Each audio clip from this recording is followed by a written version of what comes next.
Welcome into Outkick the Show. I'm your fearless leader, Clay Travis. I hope all of you have had fantastic weekends. I know that I did.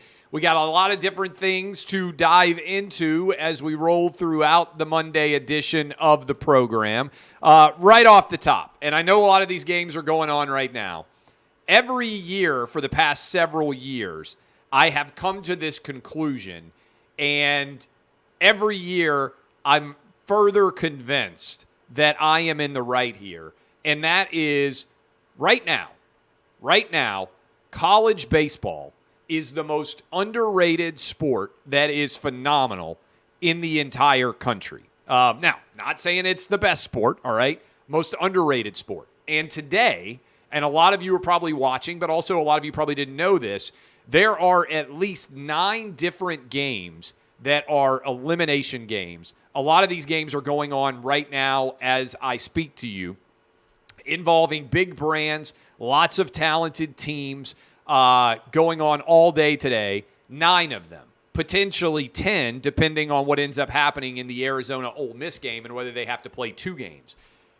Unbelievable. I've been watching this Stillwater region, the Oklahoma State games against Arkansas. Anything can happen in these games. I mean, it is unbelievable. And so my pitch to you is this. If you are bored, and look, there's not a lot of great sports on right now. I like Major League Baseball, but Major League Baseball in June and July, especially, this time of year, we're a third of the way through the season. Is anything really going to change? Likely, based on what happens in one of these games. I tell you to check out college baseball today, and then check out the Super Regional and the College World Series. The month of June, to me, should be way better promoted than it is in terms of how much fun these games are to watch. I love the exuberance of the players.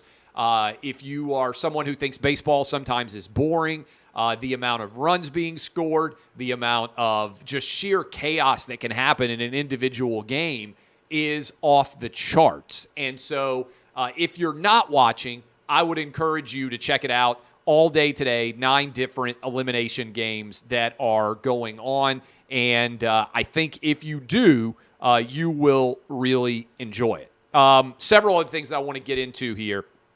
So anyway, college baseball, I watched it all weekend long. I watched it with my kids. We had a fantastic time watching all of that.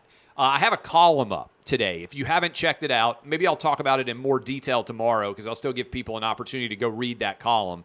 But it argues that the SEC teams should consider spinning off the football teams and becoming a for-profit business now that we're in this new era where recruits are able to sell their labor and then players are able to sell their labor. And let me make it clear that this is not going to be a let's put the genie back in the bottle situation. When you really break this down, you can sell your football talents as a high school junior or senior, somebody signing as a recruit.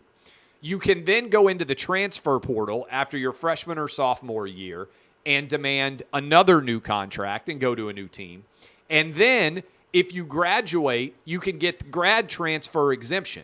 So in the space of 4 years, in theory, you could play for 3 different teams and you could auction off your services, sell your labor, your football talents to the highest possible bidder 3 times. And I don't think most people realize what the consequences of this is going to look like because use the NFL for an example. You get drafted by an NFL team in the first round, you're locked up for 5 years before you hit free agency and can consider where you might go play going forward. In 4 years, you can be a free agent now in college football 3 different times. And so my argument in this piece is that in order to avoid antitrust regulation, and basically the Supreme Court has let it be known that restricting compensation to only a scholarship and giving cost of attendance stipends and all these other things is not allowed because it is an antitrust violation. The only way to avoid most antitrust violations in a sports context is by collectively bargaining with a union of player representation. So my argument is the only way really to effectively end all of the chaos in college athletics as the proverbial Berlin Wall has come down is to spin these university teams off. And the analogy that I use is this has happened a lot with university hospitals, which are for-profit businesses. And I think if you start to look at the details, it makes a lot of sense going forward. But I'll talk about it in more detail tomorrow. In the meantime, open mind, go read that piece. I'm not saying that it's the end-all, be-all, but I haven't seen anyone else write this piece. I haven't seen anyone else discuss it, and I think it's very worthy of discussion. Phil Mickelson, this news just came down from the New York Post in the last few minutes. Phil Mickelson is going to join the LIV Tour. This is the Saudi Arabian Golf Tour, which is starting this weekend on Thursday in London. Dustin Johnson has joined it. Sergio Garcia, a bunch of different PGA players. And I read a big piece in the Washington Post, I believe it was, about Greg Norman, the Shark, and he's heading it up as the individual who is in charge of it. He said that Tiger Woods, by the way, turned down a high 9-figure guarantee to be willing to be affiliated with the LIV Tour. And this is a big battle now between the PGA and the LIV Tour. And the argument that Greg Norman is making is that golfers deserve the right to be free agents and go and sell their labor to the highest bidder as opposed to all being restricted to the PGA Tour. And this Saudi Arabian upstart is starting to sign some fairly talented players. And so here's what I would say in general. I think it's crazy that Phil Mickelson got more criticized for discussing joining this Saudi tour than Joe Biden is getting criticized for traveling to Saudi Arabia to try and get them to pump more oil and gas so that our prices will come back down in the United States. In other words, my position's pretty straightforward. If you want to claim to be a woke corporation in the United States, you should live up to those values around the world. And if you claim to be a woke person in the United States, you should live up to those values around the world. But if you simply say, hey, I'm a businessman, and I am going to try to maximize my revenue and my profit all around the world, and sometimes that might mean that I do business with countries that have values that are different than those that exist in the United States, so long as you are doing so in a legal manner, I have no issues with that at all. What I have issues with is when you lecture us about how awful American institutions and American values are, and then you say nothing at all about other countries while pocketing tons of money. So I have no issue with Phil Mickelson going to Saudi Arabia. I don't have an issue with Phil Mickelson going to Saudi Arabia because, to my knowledge, he's never lectured me about his politics. If the NBA hadn't pulled the All-Star game out of Charlotte, North Carolina over a transgender bathroom bill, I would have no issue with them going to the United Arab Emirates or to China. But when you lecture me about having woke politics and how you won't stand for things to exist like this in the United States, but then you won't say a word, looking at you, LeBron James, about basic human rights being disrespected in many of the countries in which you are making money, then you are a hypocrite, okay? So I think if you're going to criticize anyone in terms of Saudi Arabia, it would be Joe Biden, because he said he was not going to interact with Saudi Arabia because, in his opinion, Saudi Arabia is a pariah state. And then you simultaneously are, as soon as you need something, going off to Saudi Arabia and begging for their help. So I have no issue with Greg Norman. I have no issue with Dustin Johnson. I have no issue with Phil Mickelson or any of Sergio Garcia, any other, Graham McDowell, any other of these top golfers looking at their available options on the table and picking the one that makes the most sense for they and their family from an economic perspective. Moreover, and I think Charles Barkley was the first person to say it, almost everybody goes wherever they get more money. That's how capitalism works. Charles Barkley said that a lot of athletes always want to say, oh, I'm going to pray on it, and then I'm going to go wherever God tells me I should go. And then his perspective is, hey, it's amazing how often God tells those athletes to go to whoever offers them the most money.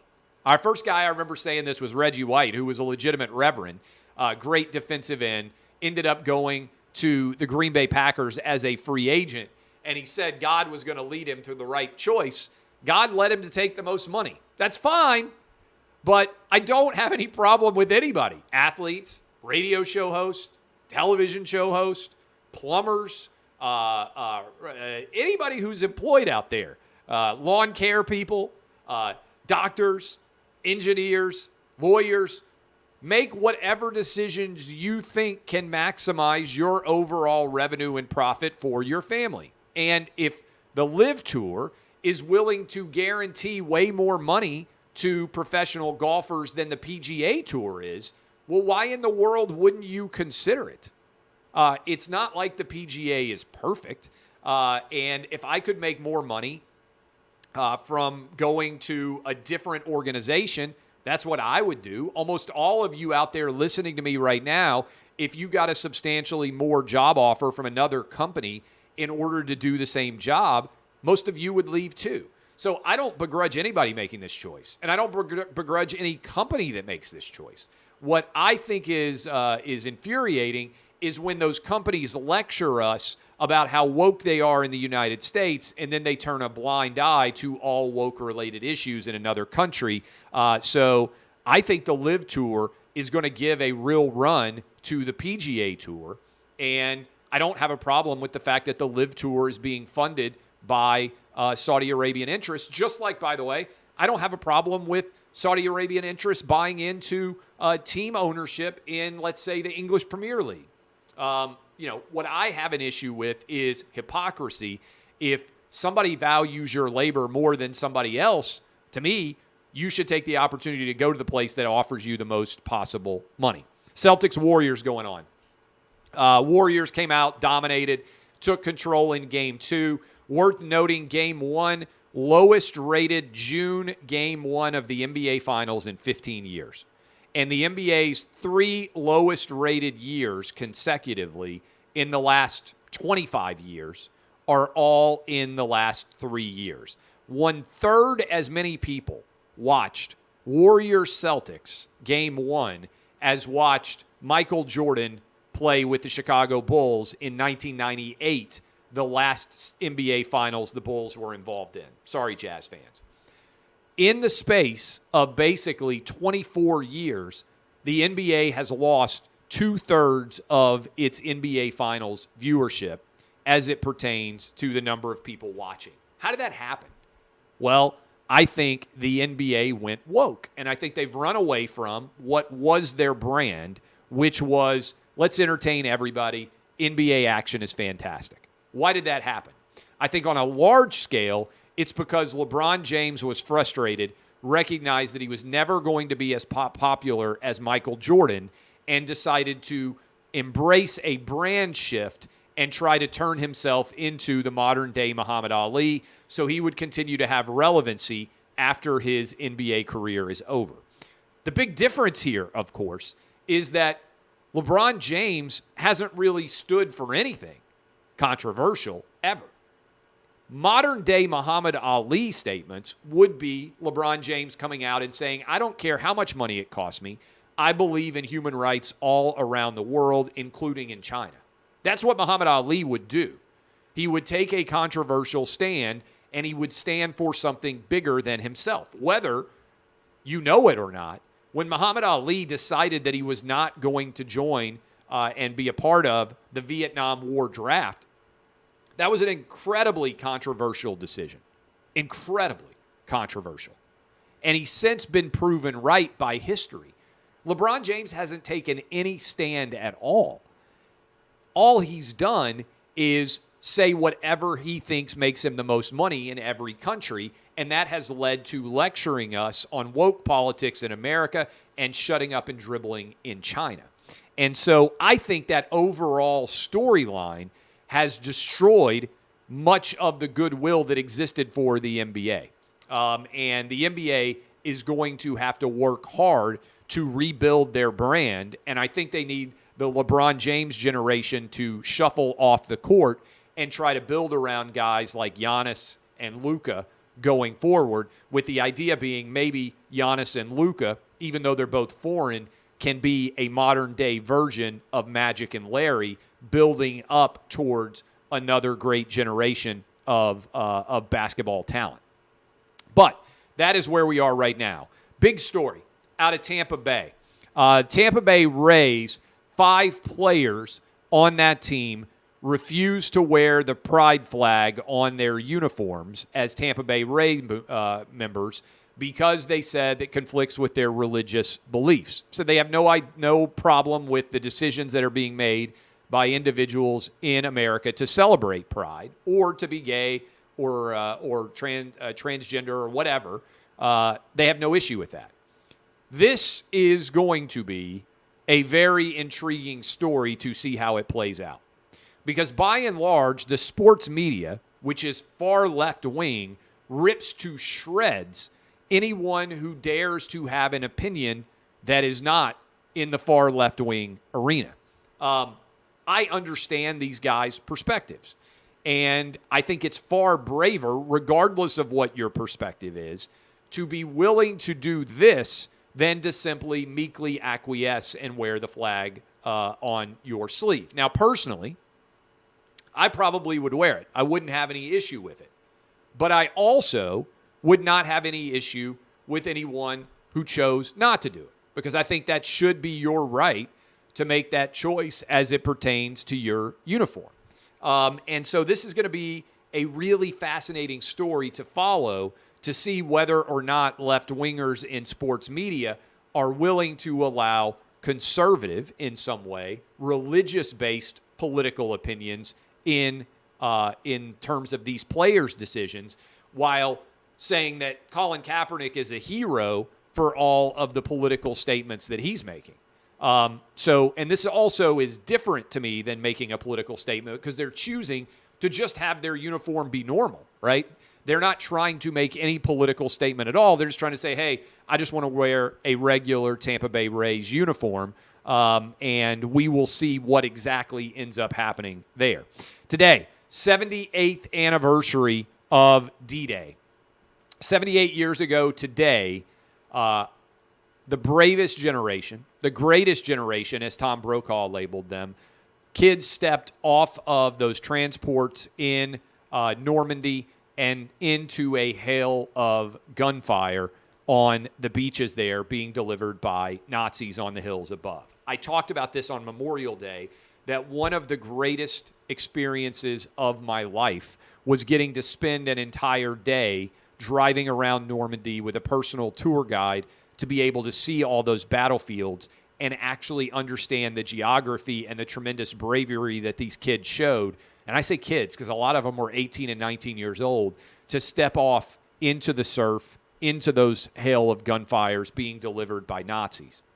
And what I would say is, 78 years later, think about the world that we live in now, where instead of actual Nazis, thankfully all of those men beat the Nazis and saved the world from totalitarianism. Instead of actual Nazis, many people now sit around labeling those who have opinions different than them in a political arena Nazis. Think about where we've moved from in 78 years, where we've gone from, as a country, fighting actual Nazis and bringing freedom to all the people around the world, to mostly far left-wingers in this country constantly denigrating anyone who disagrees with them as Adolf Hitler or a Nazi. It's a pretty remarkable transition that we have seen occur. And one of the questions I've been asking for a long time, do we still have the will to fight legitimate Nazis? I just want you to think about that. Do the 18 and 19 and 20-year-olds of the United States still have the same bravery in the event that we were called upon to have to fight for real freedom, using violence of our own to respond to violence? Are you confident that if we instituted a draft in this country, that the men, mostly the men, in this country who are 18 and 19 and 20 years old would show up and serve as bravely as those soldiers did 78 years ago? I bet a lot of you are like me.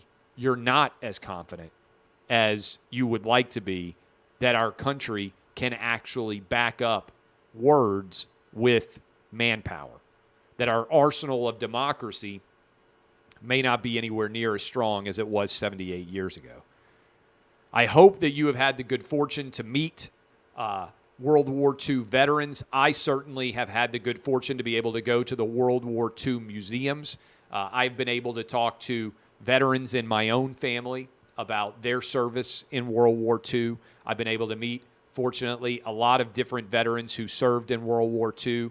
And on this day, the 78th anniversary of D-Day, salute to all of you. And if you are fortunate enough to have a family member who is still alive that fought in World War II, I hope you will take the time, or a friend or someone else's family member, to say thank you for those men and what they did to preserve freedom in this country.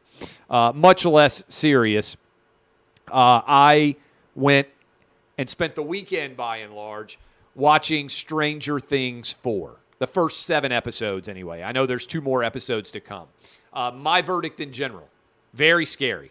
A lot scarier if you've got young kids, way scarier this season than the past several seasons. Sadie Sink, incredible actress. She plays Max. I thought that, and I'm trying not to give any plot points away, I thought that the story in Russia dragged on for too long, and I thought the 11 story dragged on for too long.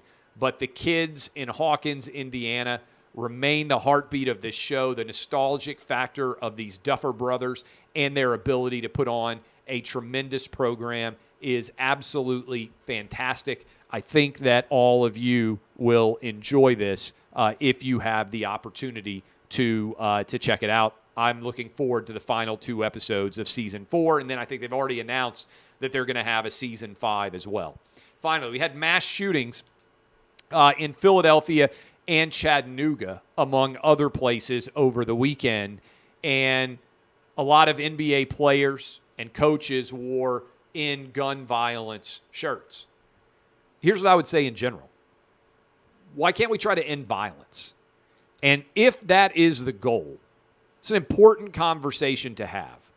Mass shootings, if we eliminated every single mass shooting in this country, which I would love to do, we would still have 99% of the murders occurring.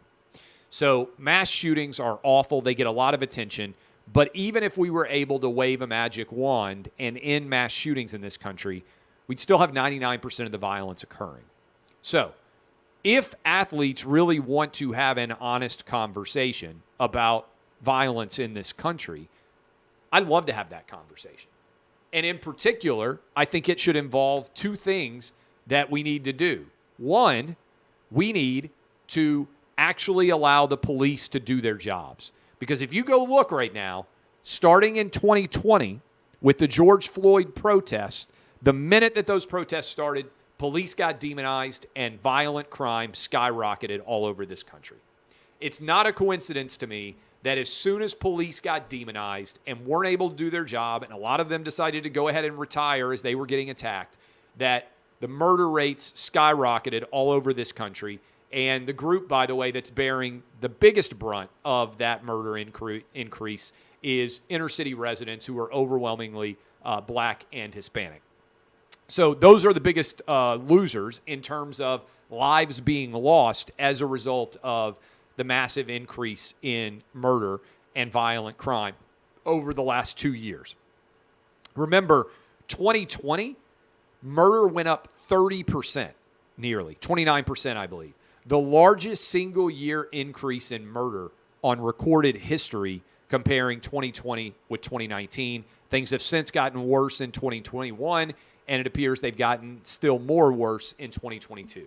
So number one, we need to stop demonizing police. I wish athletes would join me in doing that. And we need to call for more police in order to help combat rising levels of crime in our cities. Number two, we've got to start putting criminals behind bars. okay? When you want to argue that the mass incarceration state is unacceptable, that's an argument that is a luxury of a low-crime era. I'm old enough to have lived through high-crime eras and eras when we have totally attacked crime. In the early 90s, coming off the late 80s, there was a belief that crime was going to continue to skyrocket it and go through the roof in terms of its overall impact. And then what do? We put more police on the streets and we put more criminals behind bars. It's not rocket science. The two ways that we put people back safe on the streets all over this country, more police and allow them to do their job, and we need district attorneys who are actually going to prosecute to the fullest extent of the law and put the bad guys behind bars. If we do both of those things, and by the way, this is something that white, black, Asian, and Hispanic people all overwhelmingly agree, then we know the overall violent crime rate in this country is going to come down. That's the two things we need to do. More cops able to do their jobs, and two, put people behind bars who are committing acts of violence. We have to stop demonizing police, and we have to stop this soft on crime era. If we do those two things, the data has overwhelmingly shown us, going back in the 1990s, exactly what will happen, which is crime will fall. Not complicated. Bigger picture. We need to have a national conversation. I would love for athletes to be a part of this too. We need to have a national conversation about the role of dads in society. Overwhelmingly, the kids who are committing acts of violence, first of all, they're all men, right? Young men. They're all masculine. I know you're not supposed to be able to tell the difference in genders all of a sudden, but they're overwhelmingly male, and they are overwhelmingly coming from homes without father figures inside. We don't know why this is exactly, because girls seem to grow up better in single-parent households than boys do, but boys are overwhelmingly failing in this country. Women are graduating from college at high rates. They are going on to get graduate degrees. I think 60% of all college graduates now are women. Only 40% are men, and those numbers are falling rapidly. And the number of violent crime that can be traced in some way to no fathers present in the household is massive. And by the way, athletes know this.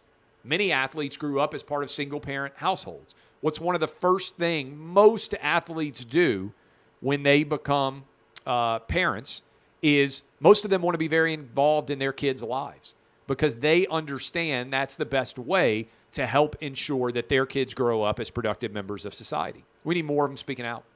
We need more people speaking out in athletics if they truly want to end violence against the demonization of police, in favor of violent criminals being put behind bars, and to speak out about the importance of fatherhood. All of those things would be massively important to helping to deal with the staggering increase that we're seeing in violent crime right now. All right, hope all of you enjoy these college baseball games. I'm going to be kicking back watching a bunch of them all day today. My name is Clay Travis. This has been Outkick the Show.